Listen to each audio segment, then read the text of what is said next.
Hi, I'm Margot. Between meeting people through events in my own industry or meeting professionals by means of my internship at Wave, I've had access to some incredible people, including thought leaders and industry pioneers. Throughout this series, Stories Behind Success, we'll be getting a more intimate look into how and why the inspiring guests got to where they are today. Today, we'll be meeting Danny Rakow, a previously Vine-famous rapper who went on to play a major part in developing Jeremy Zucker early on and earned himself a desk at a major record label.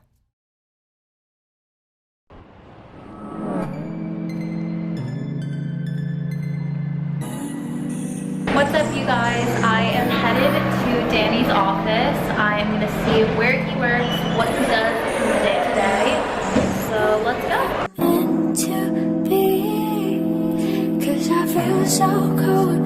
Welcome to where I work, Elektra Music Group. Come on in. It's like MTV Crib. This is the lobby. That's Cardi B, who isn't on Elektra, but she's on Atlantic. We share a floor with Atlantic.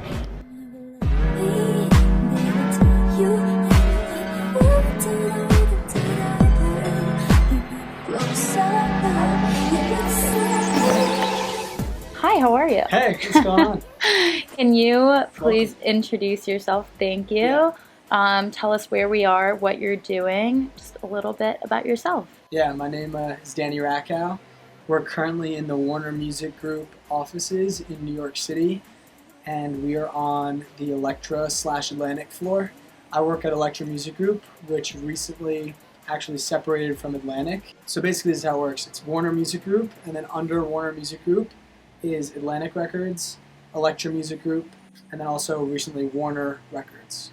So I'm Elektra Music Group, which consists of Elektra Records, Fueled by Ramen, and Roadrunner. Elektra Records, for example, has people like Sturgill Simpson, Brandy Carlisle, Rainbow Kid Surprise, Young the Giant, the band Camino, and then Fueled by Ramen is like 21 Pilots, Panic at the Disco, Paramore, more punk pop stuff. So I'm an A&R at Elektra Music Group, and A&Rs are basically people at the record label that discover and sign new artists to the record label. Once they sign the artists to the record label, they focus on creative ways to break the artist, whether it's pairing the artist with producers, songwriters, whether it's giving suggestions on the song structure, lyrics, or the production, whatever it is, whether it's helping choose like the single or like which songs are going to be on the album, stuff like that. And A&Rs can also be like as hands-on with the project or as hands-off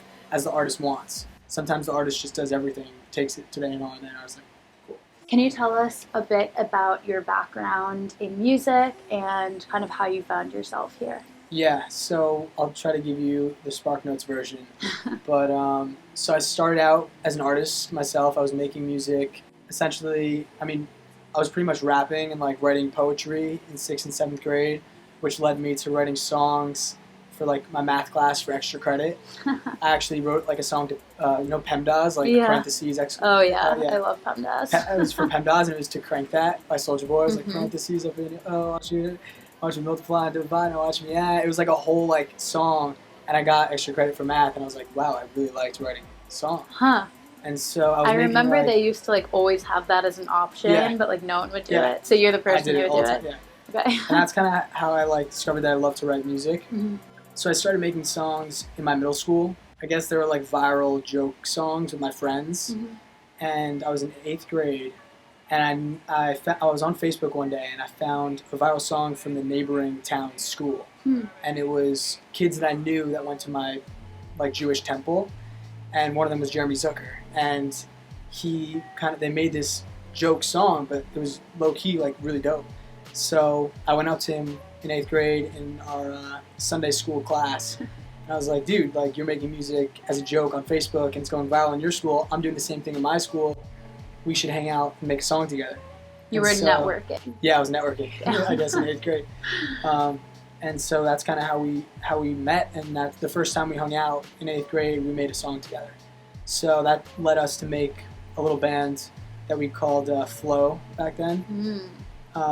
And I would write the lyrics, and Jeremy would write the lyrics as well, and he would sing, and sometimes I would rap on them. Before we go farther into this interview, I want to introduce the relationship that Danny and Jeremy have. Although they started out as friends, Danny went on to help co-write some of Jeremy's biggest hits, including Come Through, All the Kids Are Depressed, and Better Off.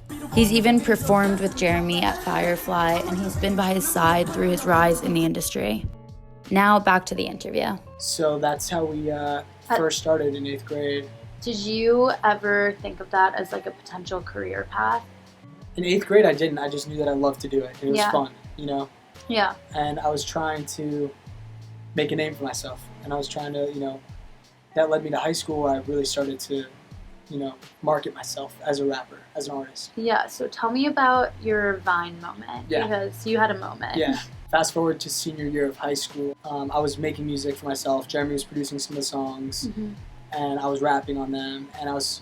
Really quickly, when you're saying that you're making music and producing, like, where were you doing this, and how were you doing this? And actually, junior year, I started just going to studios and paying for studio time and, paying someone to mix and master my stuff. And then I realized that, wow, Jeremy's way better than these people that I'm paying to mix and master in professional studio time. So me and Jeremy just started recording in his basement, and he would produce and he would mix and master for free, and it was 10 times better quality. So we were just doing it from his basement. Yeah. And I would actually record in my friend Ben's basement too, because he would let me do it for free. And then we'd send it to Jeremy, and Jeremy would mix and master and professionally edit the vocals and stuff. That's awesome. So when we started making these songs, I was trying to figure out, okay, how can I market myself to a bigger audience?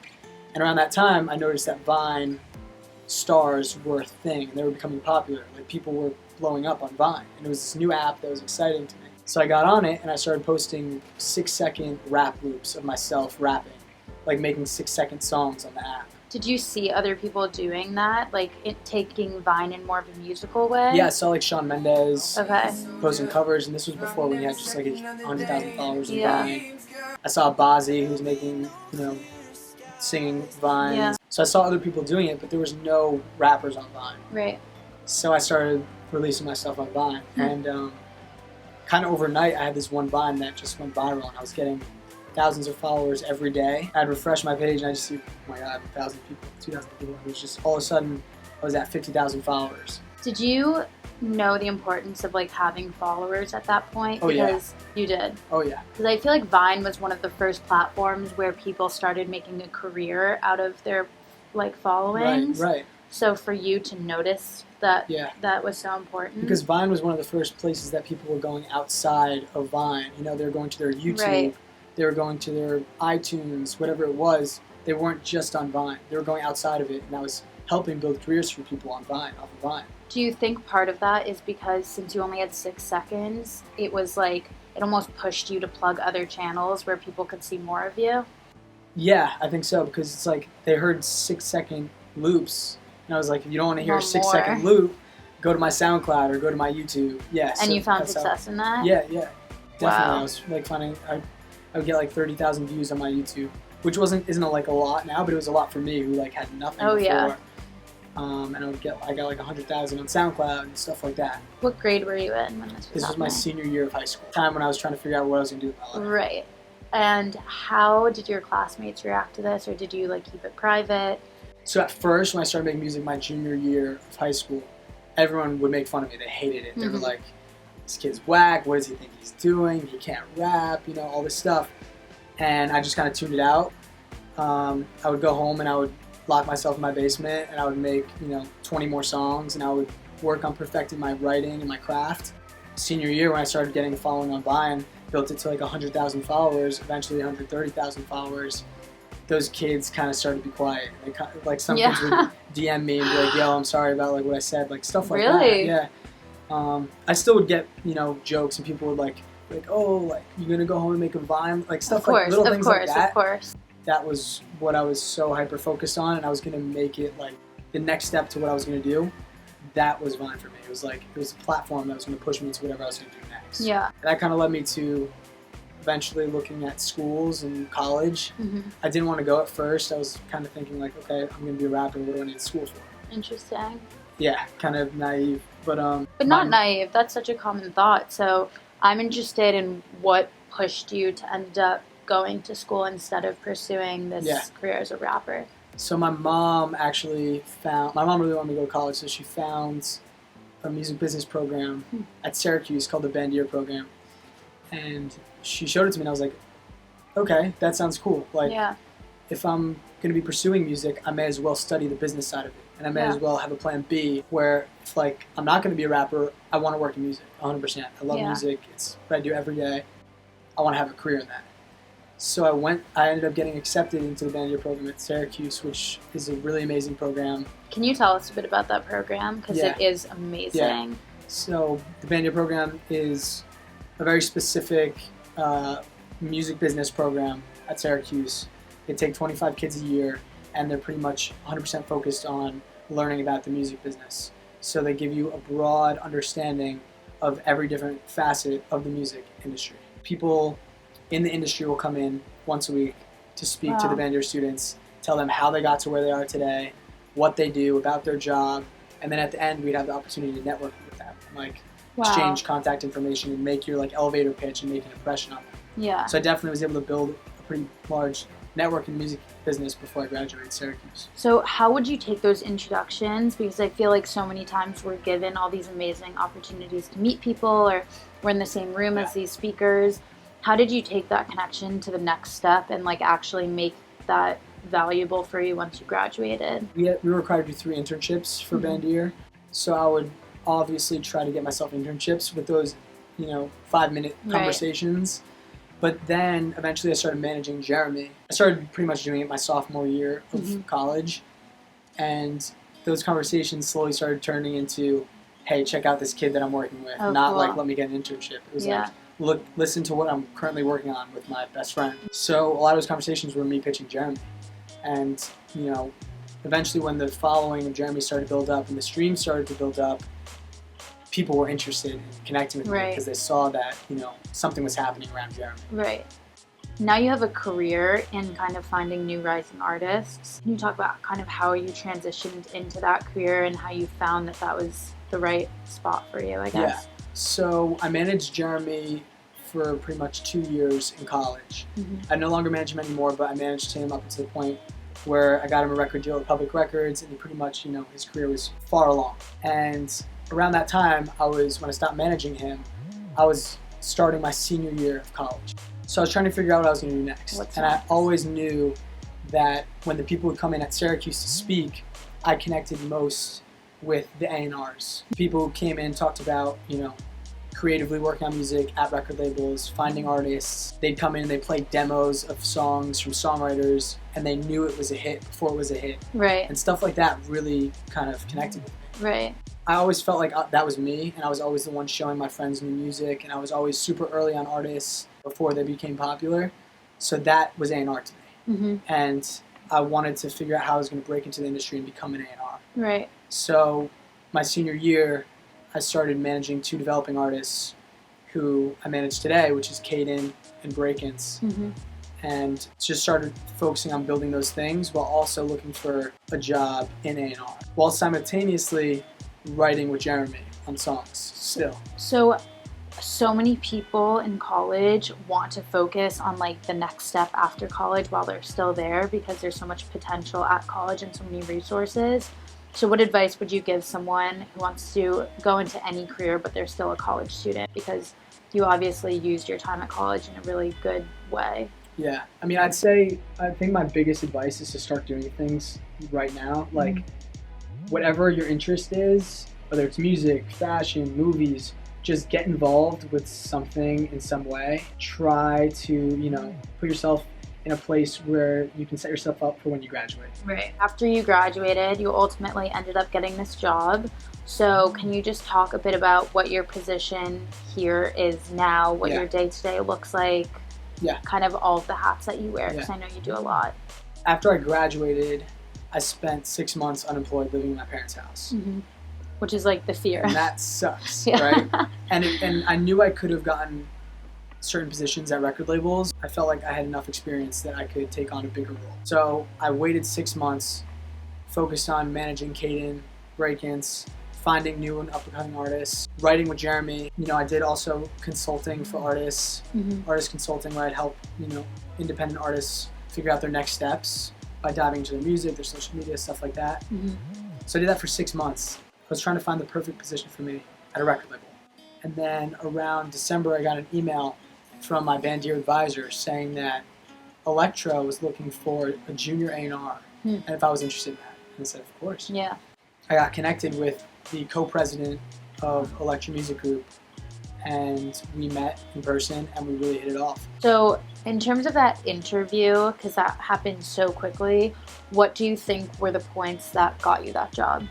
I think that the work that I did with Jeremy, helping build an artist, from square one, from ground zero, to the point where I got him a record deal. Right. The fact that I had experience in writing music, I kind of know what I'm talking about when it comes to the creative with an artist and with song structure, with producing, with lyrics, stuff like that.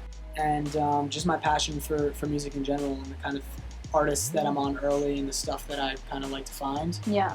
All that combined with just being able to have a great conversation with him was personable. Yeah. Now that you have the job, what does your normal day look like? How often are you in the office? So the majority of my day I spend listening to music, searching for new artists, scraping like viral charts on Spotify, Shazam, all these different ways that we gather research. We have research reports that I go through and listen through. And then I just have people that hit me up on like Instagram or my email. I always keep my ears open to new music, so when my friends send me something that they think is cool, I listen to it. So what's your favorite part of your job? My favorite part of my job is probably just, the feeling that you get when you discover something that you think is gold. Like, it's so good, it's completely undiscovered, and you found something special. Yeah. And knowing that that's going to reach a massive audience and you found it before it did. Yeah. I definitely want to continue working here at Elektra and kind of build my career here, sign my first artist, which hopefully I'm going to do soon, and then build that artist to be, hopefully one of the biggest artists in the world. Where are we going right now? So we're currently going to a friend's concert. His name is Ricky James, and one of my best friends, Ben, manages him. So we're going to go check out his concert. All right, well, let's do this. I'm excited. Cool. We're walking around Elektra, and I see these arts and crafts, and we decided it's probably for a vision board. So I want to know if you ever make vision boards and if you believe in manifesting. Oh, 100%. I'm a huge believer in the law of attraction and manifesting what you want. So like putting what you're gonna do out into the universe before you do it. So on my vision board, I have all sorts of stuff on there that I want to accomplish in my career, that I will accomplish in my career. So it's all about like putting it out into the universe before you do it. Alright, we're currently heading to Ricky's concert at Bowery Electric, but I wanted to show you guys this book that I carry around everywhere, and I swear by it. So it's basically all about the law of attraction, what it is, and how you can use it in your life. I keep it in my backpack. Mike Posner and Big Sean, who I'm both big fans of, carry it around everywhere as well, and they credit it for a lot of their success. So read it and carry it around everywhere you go.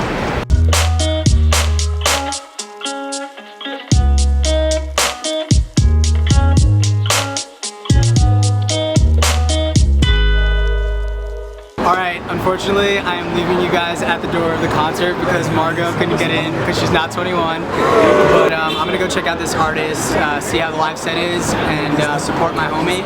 And I'll catch you guys soon. Although I couldn't join Danny for Ricky's show, I was able to shadow him a few weeks prior when he was wearing the hat of a manager for Caden's first headliner ever, which happened to be in New York City and sold out. Welcome to Caden's show. The opener's on right now. We're going to go catch him backstage. Okay, Gavin's chops on drums. We're currently at Mercury Lounge in New York City. It's kind of like the go-to spot when you're a breaking artist, trying to become a little bit more famous. It's about 250 capacity, 250 people. Almost sold out. That's good. Hey, what's up, I just don't have like the real version of I Found You. Oh, that wasn't sold out. But it's his first time in New York, first off. No way! And it's his first headline show. When did you know that you were going to be playing this? Playing, Like this show? I found out like June 1st. Yeah. June 1st. So what's the process of getting ready for a show like this? Buying all the equipment, that's like the main thing. It's so expensive, like buying all the stuff. So Jeremy helped me a lot, like gave me all the list of like things that I needed. I had to like remake all these songs, not remake them, but like go back and like take off all the parts that I'm gonna be doing myself, you know? We met. MySpace, right? You said MySpace? Matt, because he came to a Jeremy show as a fan. He went up to Jeremy afterwards and was Trying to seek some knowledge. was trying to like ask him questions about production and stuff. And he was like, "Can I send you some of my music?" Yeah. I came there as a fan, but I also came there. I was like, I hope I just get to ask him some questions that I'm having, because I was like, producing is like a whole thing. So like, he's the only one that I knew who was like, I could get some answers from. Just a bit, you know?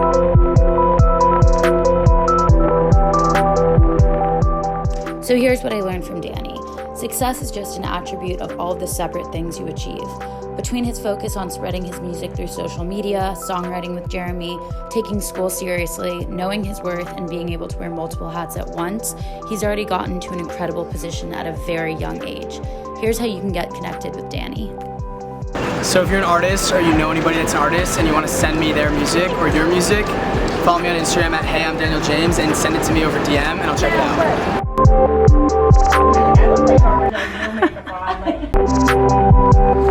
If you like this video, be sure to subscribe so you don't miss more stories behind success coming soon. Thanks for watching.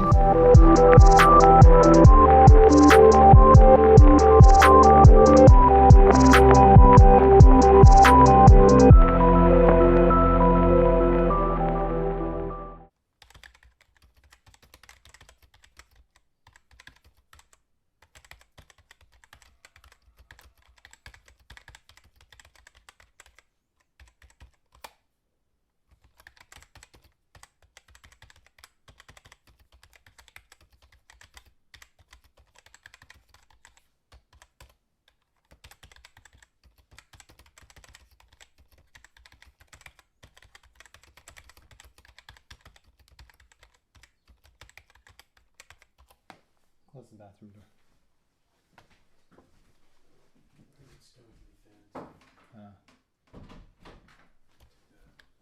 No, that's alright. This is pretty close proximity wise. Yeah.